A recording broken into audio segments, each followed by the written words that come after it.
Ukraine को F-16 jet मिल चुके हैं। ज़ेलेंस्की दावा कर रहे हैं कि वो अब रूस में घुसकर बड़े हमले करने वाले हैं। लेकिन उधर पुतिन ने ऐलान कर दिया है कि जो भी रूसी सैनिक F-16 जेट को मार गिराएगा, रूस उसे करोड़पति बना देगा। पुतिन ने तो यहां तक कह दिया है कि रूस एक भी अमेरिकी फाइटर जेट को हमला करने का मौका बिल्कुल नहीं देगा।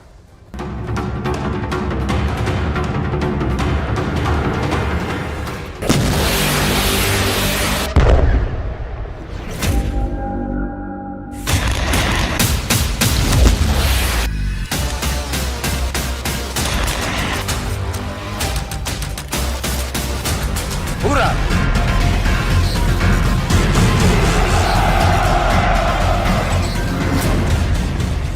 900 दिन बाद युद्ध में उतरा F-16।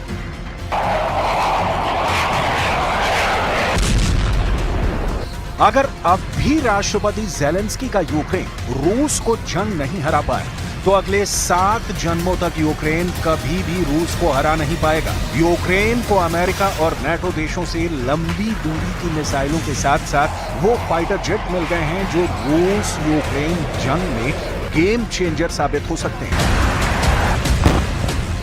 जरा देखिए, राष्ट्रपति ज़ेलेंस्की उस F-16 फाइटर जेट में बैठे हैं जो यूक्रेन को जंग जिता सकता है।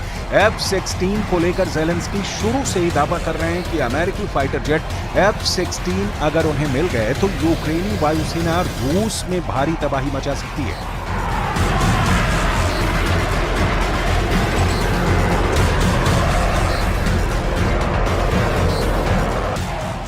जरा देखिए, यूक्रेनी वायुसेना F-16 से सबसे पहले रूस के किन इलाकों पर हमला करना चाहती है और उसका टारगेट रूस में कौन कौन से हथियार हो सकते हैं।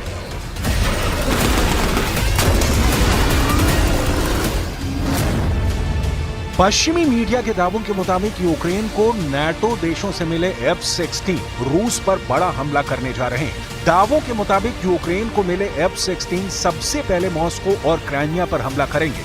मॉस्को पर सैन्य ठिकानों पर हमला करने से रूस पर गहरा असर पड़ेगा, जबकि क्राइमिया पर F-16 से हमला करके रूस से कब्जा छुड़ाने की कोशिश की जा रही है। जबकि खार्किव और बेलगराद में रूस की जबरदस्त फायर पावर पर F-16 से हमला करने का प्लान बनाया जा चुका है। रूस की लंबी दूरी की मिसाइल, एयरबेस, तोपखाना और TOS-1A रॉकेट सिस्टम पर सीधा हमला करने की योजना है, क्योंकि रूसी सेना के ये हथियार यूक्रेन का काल बने हुए हैं। इसके अलावा दक्षिणी रूस के अख्तोविंस्क बेस को F-16 से उड़ाने की योजना है ताकि रूस की एयर पावर को तबाह किया जा सके। रूस यूक्रेन वॉर में F-16 जेट फाइटर की दहाड़ सुनाई देने लगी है। रूस को नीदरलैंड से F-16 फाइटर जेट्स मिल गए हैं। नीदरलैंड से 6 F-16 फाइटर जेट्स का पहला बैच यूक्रेन पहुंच चुका है और इस वक्त आसमान में यूक्रेन के F-16 पायलट्स जबरदस्त प्रैक्टिस कर रहे हैं। F-16 को लेकर यूक्रेन लंबे समय से मांग करता आ रहा है कि उसे रूसी मिसाइल के हमले से निपटने के लिए F-16 लड़ाकू विमान की जरूरत है। F-16 दुश्मन से हवाई रक्षा में माहिर माना जाता है। F-16 ध्वनि की गति से दोगुनी गति से उड़ सकता है और उसकी अधिकतम हमला करने की रेंज 2000 मील यानी 3200 किलोमीटर से अधिक है। मीडिया रिपोर्ट के मुताबिक अमेरिका यूक्रेनी पायलटों को F-16 जेट उड़ाने की ट्रेनिंग दे रहा है। पायलटों के पहले समूह को ट्रेनिंग दी जा चुकी है। ताजा आकलन से पता चलता है कि रूस और यूक्रेन के बीच F-16 के आने से जंग अब और ज्यादा भीषण हो जाएगी। Перш за все, він буде застосовуватися спочатку, власне, для завдань протиповітряної оборони. Чому? Це безпечно. В глибині країни. Це безпечно, це ефективно. Бо льотчики мають відчути ці літаки. От ми казали, що для росіян вони будуть вважати, що десь тут крутиться F-16. Я, если не ошибаюсь, уже были предложены. Это первое. Значит, второе. Здесь нет волшебной таблетки, здесь нет никакой панацеи. И этой панацеи не будет у вооруженных сил режима киевского. И они должны в этом отдавать себе отчет. अमेरिकी F-16 रूस का बनेगा कार। लगभग 900 दिन की जंग के बाद अब ये साफ हो चुका है कि रूस यूक्रेन जंग में अब वही असली विजेता साबित होगा जो हवाई युद्ध में बाजी मारेगा। अभी तक की जंग में पुतिन ने हमेशा कमांडरों को वॉर रूम में साफ आदेश दिए हैं कि किसी भी कीमत पर यूक्रेन की हवाई ताकत को हावी मत होने दो।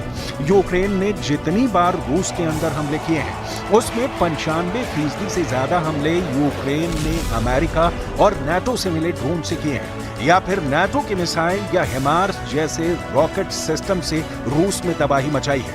लेकिन अब यूक्रेन को अमेरिका और नाटो से F-16 फाइटर जेट मिल चुके हैं जो रूस में हजारों किलोमीटर घुसकर हमला करेंगे। रूस के खिलाफ F-16 को सिल्वर बुलेट यानी चांदी की गोली बताया जा रहा है जो यूक्रेन को जंग में भारी बढ़त दिला सकता है। इस वक्त F-16 जेट से रूस पर हमले की जोर शोर से तैयारियां चल रही हैं। इसीलिए रूसी सेना को ऑफर दिया गया है कि जो F-15 और F-16 लड़ाकू विमानों को ध्वस्त करेगा उसे करोड़पति बना दिया जाएगा। जरा देखिए क्या है ऑफर। रूसी सरकारी समाचार एजेंसी टास के मुताबिक रूस सेना अगर F-16 या F-15 फाइटर जेट को हवा में उड़ा देती है तो उसे करोड़पति बना दिया जाएगा। एक F-16 को हवा में तबाह करने पर 15 मिलियन रूबल यानी करीब 1,42,17,593 रुपए इनाम के तौर पर मिलेंगे।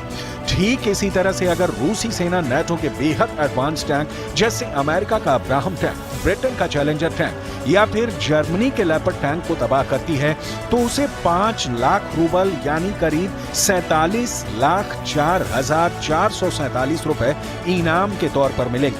राष्ट्रपति पुतिन पहले ही ये कह चुके हैं कि हम F-16 को वैसे ही जला देंगे जैसे हमने लेपर्ड टैंक जलाकर भस्म कर दिए। Ну, о чем мы говорим? Поставки идут военной техники, тяжелой техники. Сейчас рассматривается вариант поставки самолетов. Собственно говоря, вот сегодня я уже говорил о том, что там на одном участке предпринимаются попытки атак силами 2 рот при поддержке 5 танков. На другом участке тоже 1,5 роты. अभी तक यूक्रेन नाटो के टैंक, मिसाइल, ड्रोन और रॉकेट सिस्टम से रूस पर पलटवार कर रहा है। लेकिन राष्ट्रपति ज़ेलेंस्की पिछले 2 सालों से F-16 फाइटर जेट मांग रहे थे ताकि रूस की हवाई ताकत का मुकाबला किया जा सके। रूस की तरफ से सुखोई और मिग सीरीज के घातक लड़ाकू विमान यूक्रेन के चीथड़े उड़ा रखे हैं। रूस की फाइटर जेट का मुकाबला यूक्रेन नहीं कर पा रहा है। इसीलिए वॉशिंगटन डीसी में हुई नाटो की मीटिंग में तय हुआ था कि यूक्रेन को F-16 की जबरदस्त ताकत से लैस किया जाएगा। हम आपको बता देते हैं कि यूक्रेन को कहां-कहां से कितने F-16 मिल चुके हैं या फिर मिलने जा रहे हैं। इस समय यूक्रेन को डच और डेनिश सरकार मिलकर F-16 फाइटर जेट दे रहे हैं। कुछ F-16 यूक्रेन पहुंचने का दावा भी किया जा रहा है। नीदरलैंड से 6 F-16 का पहला बैच यूक्रेन पहुंचने का दावा किया गया है। हालांकि यूक्रेन ने F-16 मिलने की पुष्टि नहीं की है। कुछ दावों के मुताबिक यूरोपीय देशों ने मिलकर यूक्रेन को 85 F-16 फाइटर जेट देने को कहा है ताकि यूक्रेन की ताकत बढ़ सके। इसके अलावा नॉर्वे और बेल्जियम भी 50 से ज्यादा F-16 फाइटर जेट यूक्रेन को देने को तैयार हैं। ये 50 F-16 जेट्स 2028 तक यूक्रेन को मिलेंगे। वहीं नॉर्वे अपनी तरफ से 22 फाइटर जेट भेजने वाला है। हम आपको ये भी बताएंगे कि पुतिन के रूस ने यूक्रेन के F-16 को तबाह करने का क्या प्लान बनाया है। लेकिन उससे पहले ये जान लीजिए कि रूस के खिलाफ नाटो के कौन-कौन से देश सबसे ज्यादा एक्टिव होकर यूक्रेन की जबरदस्त मदद कर रहे हैं। वैसे तो नाटो में 32 देश हैं, लेकिन नाटो में शामिल 4 देश मुख्य रूप से रूस को हराने के लिए एड़ी चोटी का जोर लगा रहे हैं। नाटो के ये 4 देश हैं अमेरिका, जर्मनी, फ्रांस और ब्रिटेन। अमेरिका ने रूस के खिलाफ मुख्य रूप से F-16 और हिमार्स रॉकेट को हवाई हमले के लिए उतारा है। F-16 से यूक्रेन बहुत जल्द रूस के अंदर हमला करने जा रहा है, जबकि ब्रिटेन ने रूस के खिलाफ स्टॉर्म शैडो मिसाइलों को उतारा है जो यूक्रेन के जरिए रूस पर बड़े हमले कर रही हैं। स्टॉर्म शैडो मिसाइलों ने रूस में भारी तबाही मचाई है। वहीं जर्मनी की जमीन से रूस पर अमेरिकी टॉम हॉक क्रूज मिसाइलों से हमले हो रहे हैं, जिसकी वजह से रूस में भारी तबाही मची है। जबकि फ्रांस की तरफ से स्वचालित हॉवित्जर तोपें सीजर को रूस के खिलाफ उतारा गया है, जो रूस के अग्रिम सैन्य ठिकानों को तबाह करने में जुटे हैं। Мы это обязательно сделаем, мы добьемся этого, сомнений нет никаких. Вижу и такие вещи, на которые нельзя не обращать внимания, связанные с тоже безопасностью. Это прежде всего, конечно, безопасность атомной электростанции Запорожской. То, что противник наносит удары, теперь же прямо по станции, это, конечно, требует особого внимания с нашей стороны. И, к сожалению, не привлекает внимания со стороны как бы тех людей и тех сил, которые киевский режим поддерживает сегодня. मार गिराओ F-16, इनाम पाओ 1,43 लाख रुपए। रूस की वायुसेना के सामने यूक्रेन सेना बेबस है।